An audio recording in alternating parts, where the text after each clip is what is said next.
Dairy Queen has been slinging soft serve since 1940, which is some impressive longevity in the world of fast food. But it also means there's been plenty of time to cook up some sketchy secrets alongside all those hot eats and cool treats. Here are a few shady things DQ would rather you didn't know.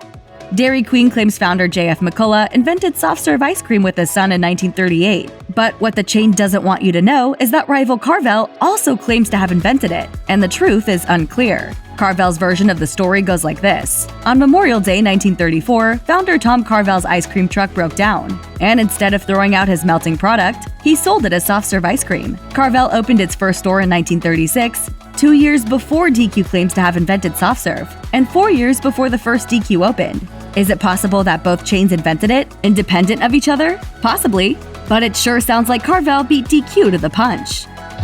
Hey gang, look what's new at Dairy Queen. DQ introduced their Moo Latte frozen blended coffee drink in 2004. As Slate noted at the time, not everyone thought the name was cute. Moo Latte sounds an awful lot like mulatto, the argument goes. And mulatto is an offensive term referring to a person of mixed race derived from the Spanish for mule. The Houston Free Press later trolled a DQ spokesman, suggesting a few other offensive names for their frozen drinks. But the spokesman didn't catch on. He actually approved of one of the made-up offensive names, which speaks volumes about how the Mulatte name made it into stores. It's not exactly a PR nightmare, but it certainly sounds like a case of racial insensitivity at the very least. And DQ probably wishes the cluelessness on display in that interview could be scrubbed from the internet forever. But it's still here, more than a decade later, just like the Mulatte. Of all the franchises you might consider buying into, DQ seems like it might be the most fun.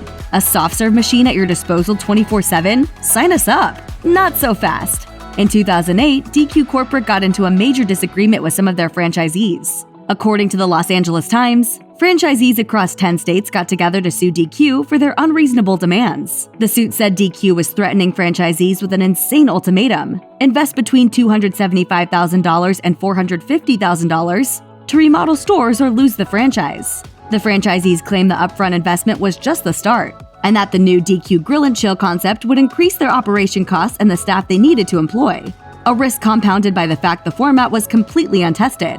Given some stores had already failed and closed, it wasn't a risk franchisees felt they should be forced to take. Franchise Times says the suit was ultimately dismissed because the parties had come to various stages of resolution, but it was a serious eye-opener as to what goes on behind the scenes at DQ HQ. The land of Dairy Queen.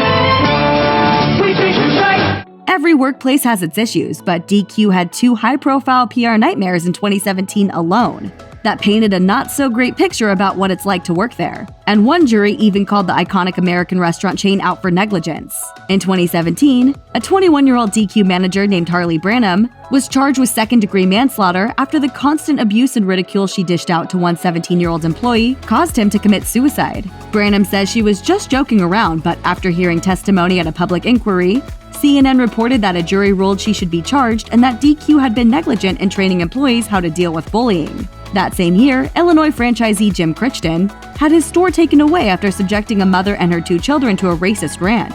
Told me to go back from where I came from, and then took out a flip phone and tried to take pictures of me. Crichton not only berated her in front of her children, but proudly declared his racist beliefs to police when they were called to intervene.